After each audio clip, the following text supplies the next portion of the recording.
قل لا يعلم من في السماوات والأرض الغيب সুন্দর তেলাওয়াত। শেখ আফাসি তেলাওয়াত করছে নাকি শেখ ইব্রাহিম খলিল তেলাওয়াত করছে আমরা বুঝতে পারছিলাম। আফাসির একেবারে হুবহু ফটোকপি। আমি সত্যি যদি ওকে না দেখতাম সামনাসামনি, শুধু অডিও শুনতাম, তাহলে মনে করতাম যে আফাসি তেলাওয়াত করতেছে। তার আওয়াজটা মাশারি বিন রাশিদুল আফাসির চেয়ে আরো বড় মনে হয়েছে আওয়াজটা। তোমাকে যদি হারাতে হয় আমাদের এই পর্বে, আমি খুব কষ্ট পাবো যে চমৎকার একটা তেলাওয়াত থেকে আমরা আমার জাতি বঞ্চিত। وقال الذين كفروا أإذا كنا ترابا আল্লাহু আকবার। এই জন্য সুরের মূর্ছনা, কোরআন পড়লে এমন করেই পড়তে হয়। إنا لمخرجون. السلام عليكم ورحمة الله تعالى وبركاته. وعليكم السلام ورحمة الله وبركاته. اقرأ من قول الله تعالى بعد أعوذ بالله من الشيطان الرجيم بسم الله الرحمن الرحيم قل الحمد لله وسلام على عباده الذين اصطفى. أعوذ بالله من الشيطان الرجيم. بسم الله الرحمن الرحيم. قل الحمد لله وسلام على عباده الذين اصطفى. الله خير أما يشركون. أمن خلق السماوات والأرض وأنزل لكم من السماء ماء فأنبتنا به حدائق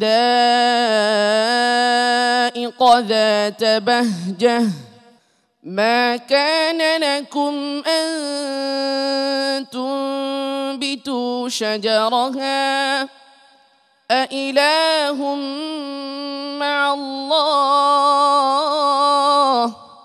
بل هم قوم يعدلون. أمن جعل الأرض قرارا وجعل لكم من السماء أمن جعل الأرض قرارا وجعل لكم من السماء وجعل خلالها أمن جعل الأرض قرارا وجعل خلالها أنهارا وجعل لها رواسي وجعل بين البحرين حاجزا أإله مع الله بل أكثرهم لا يعلمون. أمن يجيب المضطر إذا دعاه ويكشف السوء ويجعلكم خلفاء والأرض أإله مع الله أمن يجيب المضطر أمن يجيب المضطر إذا دعاه ويكشف السوء ويجعلكم خلفاء الأرض أإله مع الله بل هم قوم يعدلون. আবার বলেন। أمن يجيب المضطر إذا دعاه ويكشف السوء ويجعلكم خلفاء الأرض أإله مع الله تعالى الله عما قليلا ما تذكرون أمن يجيب المضطر إذا دعاه ويكشف السوء ويجعلكم خلفاء الأرض أإله مع الله قليلا ما تذكرون أمن يهديكم في ظلمات البر والبحر ومن يرسل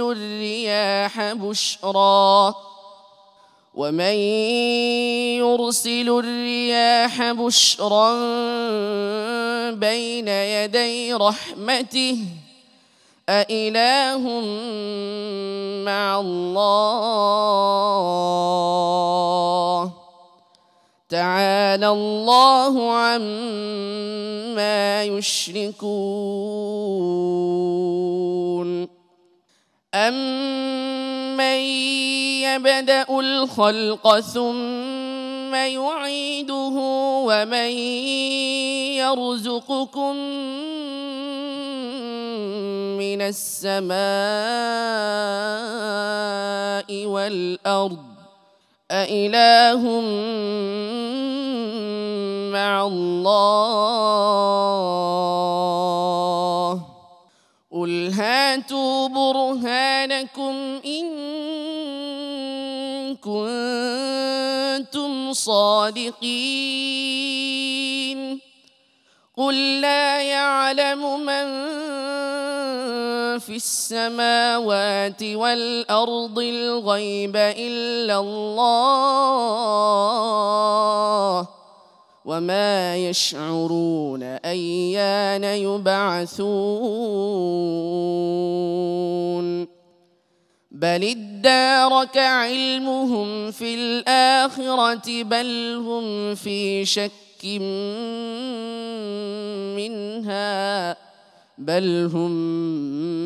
منها عمون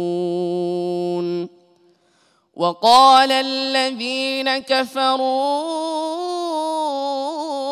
أإذا كنا ترابا وآباؤنا أإنا لمخرجون لقد وعدنا هذا نحن وآباؤنا من قبل إن هذا إلا أساطير الأولين قل سيروا في الأرض فانظروا كيف كان عاقبة المجرمين ولا تحزن عليهم ولا تكن في ضيق مما يمكرون ويقولون متى هذا الوعد إن كنتم صادقين قل عسى أن يكون ردف لكم بعض الذي تستعجلون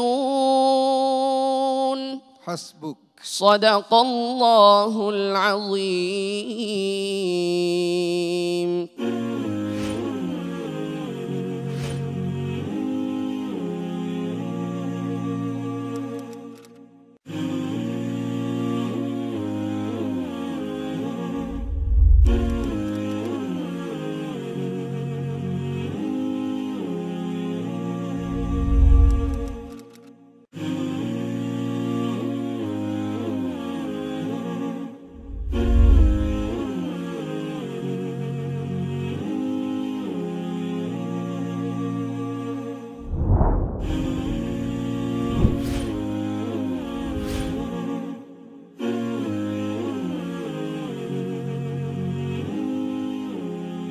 অসাধারণ, কি অনিন্দ সুন্দর তেলাওয়াত। মোহতারাম কারি আতাউল আল মামুন ভাই, সবচেয়ে কঠিন জায়গাগুলোর মধ্যে এটা সবাই আমরা জানি, এবং তার তেলাওয়াতের মধ্যে যে কি মধুরতা আমরা বুঝতে পারছি। কারি শেখ আফাসি তেলাওয়াত করছে নাকি শেখ ইব্রাহিম খলিল তেলাওয়াত করছে আমরা বুঝতে পারছিলাম না। আল্লাহ আকবার। এই জন্য সুরের মূর্ছনা, জি, সুরের সাগরে হাবুডুবু খাচ্ছিলাম। তার তেলাওয়াতে যে কি এক মজা, কি যে এক মধুরতা, কি যে এক সফলতা। কোরআন পড়লে এমন করেই পড়তে হয়। আল্লাহ পাকের ফয়সালা সামনে কি হবে সেটা আল্লাহ ভালো জানেন। তবে বন্ধুকে বলবো যে আল্লাহর উপরে ভরসা রেখে এগিয়ে যাও, আল্লাহ পাক তোমাকে কোরআনের জগতে নক্ষত্র বানাক, সেই দোয়া করি। জি, ইনশাআল্লাহ ইনশাআল্লাহ। জি, জি, আমি নাজির ভাই। আপনার সাথে আফাসির একেবারে হুবহু ফটোকপি একেবারে। ঠিক। আমি সত্যি যদি ওকে না দেখতাম সামনাসামনি, শুধু অডিও শুনতাম, তাহলে মনে করতাম যে আফাসি তেলাওয়াত করতেছে। আল্লাহ, একেবারে খুব কাছাকাছি তেলাওয়াত, দুজনের পার্থক্য করার মতো তেমন কোনো সুযোগ নাই। নাজির মাহমুদ সাহেব যেটা বলতেছেন, জি। আফাসির সাথে তার একটা যোগ্যতার দিক বেশি আছে, সেটা হলো তার আওয়াজটা আরো একটু দরাজ বেশি। কিন্তু আল্লাহ আকবার, মাশাআল্লাহ। আলহামদুলিল্লাহ। জি, আর একটা বিষয়, হ্যাঁ, আফাসির তেলাওয়াত আসলে খুব হৃদয়গ্রাহী, আপনি জানেন। মানে জি। সে সুর নিয়ে খেলা করে, সে তো আসলে সুর সম্রাট, শিল্পী তিনি, হ্যাঁ। জি। এখন যে বিষয়টা সেটা হলো যে এই পর্যায়ে এসে আমরা এই যে তোমাকে লোকমা দিতে হলো, তাম্বি করতে হলো, এই পর্যায়ে তো আসলে এটা অ্যাকসেপ্টেবল না। এটা যাবে, স্বাভাবিক, লোকমা যেতে পারে, তবে তোমার পড়া যে অতুলনীয়, এবং তুমি, আমি দেখতে পাচ্ছি তুমি ফিউচারে, ভবিষ্যতে তুমি বিশ্ব জয় করবে ইনশাআল্লাহ। ইনশাআল্লাহ তৌফিক দান করুন। ঠিক, আমরা নদী আপনার কাছে আসবে এই কথাটা শোনার জন্যই। মাঝে মধ্যে একটু মানে আটকে যাওয়া বা তাম্বি করা, এটাও একটা কোরআন শরীফের জন্য স্বাভাবিক বিষয়, যদিও এটা প্রতিযোগিতার জন্য একটু গ্রহণযোগ্য নয়। তবে একটি কথা আমি বলি, সেটা হলো হাসান বিন সাহাবাত রাদিয়াল্লাহু তাআলা আনহুকে রাসূল পাক সাল্লাল্লাহু আলাইহি ওয়াসাল্লাম নিজের মিম্বরের মধ্যে বসিয়ে বলতেন, উহজুল মুশরিকিন না, ওয়া রূহুল কুদুস মাআকা।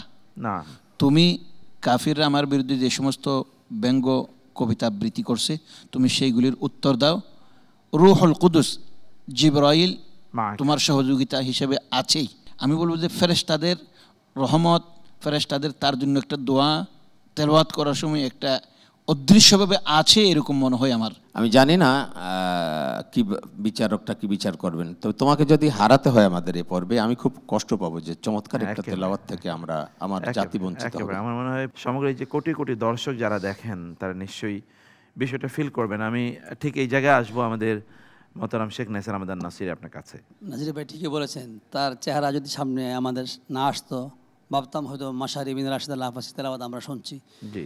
এবং তার আওয়াজটা মাশারি বিন রাশিদ আল আফাসির চেয়ে আরও বড় মনে হয়েছে আওয়াজটা।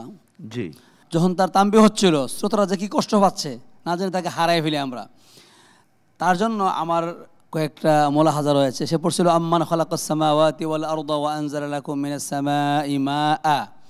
এখানে আমাদের দেশের মুসাফগুলিতে কিন্তু ওয়াকফা আছে, যে প্রতিযোগিতার জন্য যে কোরআন করেছে সেখানে ওয়াকফা নেই। তারপর বলছে ফা আমবাতনা বিহি হাদাইকা যাতা বাহজা, সেখানেও কিন্তু ওয়াকফা নেই। আমাদের যে আন্তর্জাতিক প্রতিযোগিতার জন্য যে তাহফিজ কোরআন করা হয়েছে, এটাতে সব কিছু মিলিয়ে আমরা চাই সে অনেক দূর এগিয়ে যাক, আল্লাহ তাকে বিশ্বজয় করার তৌফিক দান করুন। আল্লাহুম্মা আমিন। কারি গোলাম মুস্তাফা। আলহামদুলিল্লাহ, আমরা হাফেজ ইব্রাহিমের কাছ থেকে তেলাওয়াত শুনছিলাম, মন ভরে গেছে। এত সুন্দর রিদম, এত সুন্দর ঢেউ, এত সুন্দর মানে আমরা রিদমটা শুনে মন ভরে গেছে। তবে আমরা ইব্রাহিমকেও বলবো, থমকে যাওয়ার কোনো সুযোগ নাই, তুমি অনেক বড় হবে। তোমার কণ্ঠের মধ্যে আল্লাহ যেই নেয়ামত দিয়েছে, তুমি শেখ আব্দুল সামাদ, আব্দুল বাসিত, সিদ্দিকুল মানশাভি এবং সৈয়দ মোতাওয়ালির চেয়েও বড় কারি হবে, এটা আমরা দোয়া করি ইনশাআল্লাহ। অনেক ধন্যবাদ। আজকের অতিথি হিসেবে রয়েছেন শেখ ডক্টর রেজাউল করিম আল মাদানী। অত্যন্ত মনোমুগ্ধকর ভাবে তেলাওয়াত করতেছিলেন এবং আমরাও মন্ত্রমুগ্ধ হয়ে শুনতেছিলাম। আল্লাহ সুবহানাহু ওয়া তাআলার কাছে দোয়া করছি যে আল্লাহ সুবহানাহু ওয়া তাআলা আমাদের এই হাফেজ সাহেবকে আরও এগিয়ে যাওয়ার, কোরআনকে আরও সুন্দর করে পড়ার তৌফিক দান করুন। আল্লাহুম্মা আমিন। অনেক ধন্যবাদ আপনাকে ভাইয়া, তোমার জন্য দোয়া রইল। আল্লাহ তোমাকে কামিয়াবি দান করুন। আসসালামু আলাইকুম ওয়া রাহমাতুল্লাহি তাআলা ওয়া বারাকাতুহু। ওয়ালাইকুম আসসালাম ওয়া রাহমাতুল্লাহি ওয়া বারাকাতুহু। দর্শক, আমাদের এই প্রিয় প্রতিযোগী সূরাতুন নামল, যেটি সূরা নাম্বার 27 কোরআনের, সেই সূরার 59তম আয়াত থেকে তেলাওয়াত করে গেলেন। আল্লাহ সুবহানাহু ওয়া তাআলা এখানে আমাদের বিবেকের কাছে প্রশ্ন করেছেন, আম্মান খালাকাস সামাওয়াতি ওয়াল আরদ, আসমান এবং জমিন যিনি তৈরি করেছেন এবং যিনি আকাশ থেকে বৃষ্টি বর্ষণ করেন, তার মাধ্যমে জমিনে বিভিন্ন ধরনের ফল এবং ফসল উৎপাদন করেন, তার সাথে কি আর কোনো ইলাহ আছে? তোমরা তার সাথে আর কাকে শিরিক করছো? এবং এভাবে আল্লাহ সুবহানাহু ওয়া তাআলা এই জমিনকে তিনি আমাদের জন্য স্থির করে দিয়েছেন। এর মধ্যে তিনি অনেক পাহাড় পর্বত তৈরি করেছেন, নদী নালা তৈরি করেছেন, এবং তিনি দুই পাহাড়ের মধ্যখানে এক ধরনের ব্যারিয়ার আল্লাহ তাআলা তৈরি করে দিয়েছেন। আমরা বুঝতে পারি এমনকি পদ্মা মেঘনা অথবা যদি প্রশান্ত মহাসাগর বা আটলান্টিক মহাসাগরের মধ্যখানে আমরা দেখতে পাই মনে হচ্ছে এখানে একটা বাঁধ, কিন্তু সেখানে তো বাঁধ নেই, একটা অদৃশ্য বাঁধের মতো আল্লাহ তৈরি করে দিয়েছেন।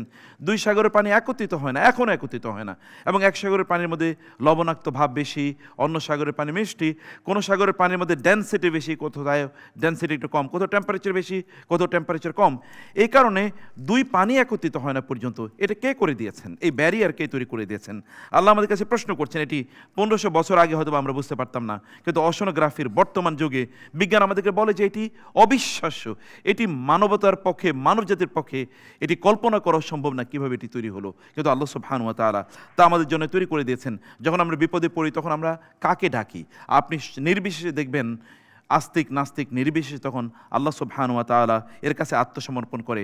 আমাদের অবচেতন মনে আমরা যাকে ডাকি তিনি সত্যিকার অর্থে আমাদের রব, যিনি আমাদেরকে দিনের বেলা এবং রাতের অন্ধকারে যিনি আমাদেরকে পথ দেখান, যিনি আমাদেরকে সমুদ্রে এবং আমাদেরকে জলে এবং স্থলে পথ দেখান, তিনি কে? মহান আল্লাহ সুবহানাহু ওয়া তাআলা। আমাদের কাছে এই সকল প্রশ্নগুলো আল্লাহ সুবহানাহু ওয়া তাআলা রেখে বললেন, তাহলে সব কিছু কে তৈরি করেছে? আমাদের এই সূর্যের দিকে যদি তাকাই তাহলে দেখব এই পৃথিবী থেকে এটি 13 লক্ষ গুণ বড়। এই সূর্য কি সব? না, এই সূর্যের চেয়ে আরও বড় অনেক কিছু আছে। আমরা যদি গ্যালাক্সির দিকে তাকাই, যে গ্যালাক্সিতে আমাদের সূর্য আছে, এই গ্যালাক্সিতে প্রায় 200 বিলিয়ন সূর্য আছে। তাহলে একটা গ্যালাক্সি কত বড়? এই গ্যালাক্সি যদি এত বড় হয় তাহলে গ্যালাক্সির চেয়ে ইউনিভার্স কত বড় হতে পারে? যে ইউনিভার্সে এইরকম প্রায় 40,000 কোটি গ্যালাক্সি আছে একটা ইউনিভার্সে। এই ইউনিভার্স যদি এরকম হয়, এখন আমাদেরকে বিজ্ঞানীরা বলছে মাল্টিভার্সের যুগে আমরা বসবাস করছি, তাহলে মাল্টিভার্স কত বড় হতে পারে? যদি তা বড় হয় তাহলে মহান আল্লাহ সুবহানাহু ওয়া তাআলার কুরসি কত বড়? কুরসি যদি এত বড় হয় তাহলে আরশ কত বড়? আরশ যদি এত বড় হয় তাহলে মহান আল্লাহ সুবহানাহু ওয়া তাআলা তিনি কত বড়? আল্লাহ সুবহানাহু ওয়া তাআলা আমাদেরকে ভাবতে বলছেন, আমরা যেন চিন্তা করি। যদি আপনি চিন্তা করেন তাহলে কেবল আপনি মহান আল্লাহ সুবহানাহু ওয়া তাআলাকে খুঁজে পাবেন। কিন্তু আমরা কেন চিন্তা করতে পারছি না জানেন? কারণ আল্লাহ তাআলা সেই কথাই বলে দিয়েছেন, বালিদ্দারাকা ইলমুহুম ফিল আখিরা, বরং আখিরাতের ব্যাপারে আমাদের জ্ঞান আটকে গেছে। আমরা ওই জায়গায় আলোচনাও করি না, সিলেবাসে নাই, স্কুলে নাই, কলেজে নাই, ইউনিভার্সিটিতে নাই। দুনিয়াতে কেউ এখন আখিরাত নিয়ে আলোচনা করে না, কেবল দুনিয়ার উন্নয়ন অগ্রগতি, উন্নয়ন অগ্রগতি, আপনার আরও চাই দুনিয়াতে, কিন্তু আখিরাতে আপনার কি লাগবে সে আলোচনা আমাদেরকে কোথাও কেউ বলে না, না আমাদের শিক্ষকরা বলে, না আমাদের পিতামাতারা সেই কথা বলছেন। অতএব যদি আমরা আমাদের জীবনকে সফল করতে চাই, চিন্তাওয়ালা মানুষ যদি হতে চাই, তাহলে you will have to come to the Quran. কোরআনের কাছে আপনাকে আসতে হবে। আর সে আহ্বানই আমরা জানিয়ে যাচ্ছি প্রতি বছর।